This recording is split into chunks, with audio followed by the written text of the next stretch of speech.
Welcome to Kenton's videos. Enjoy the video. In this video, I will explain how to change your Nissan Altima brake light. First, let's gather our tools. You will need an 8mm socket or wrench, a flathead screwdriver, and potentially a trim removal tool. Most importantly, have your new replacement bulb ready.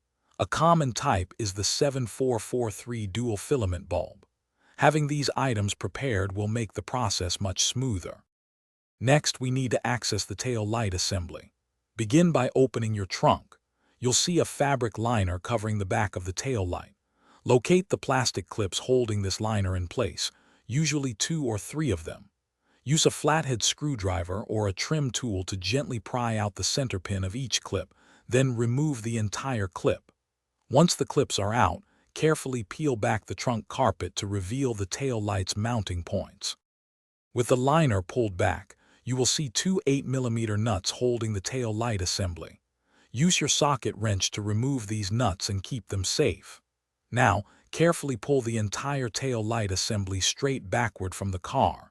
It might be a bit snug due to alignment pins. Once the assembly is free, locate the brake light bulb socket, twist it about a quarter turn counterclockwise and pull it out. Then, simply pull the old bulb straight out and push your new 7443 bulb into the socket. Before fully reassembling, have a helper press the brake pedal to confirm your new bulb is working correctly. Once confirmed, twist the bulb socket clockwise to lock it back into the tail light assembly.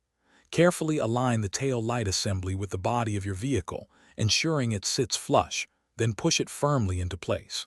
Reinstall and tighten the 2 8mm nuts. Finally, reposition the trunk liner and secure it with the plastic clips you removed earlier. Great job! Thanks for watching. Consider subscribing if we helped you.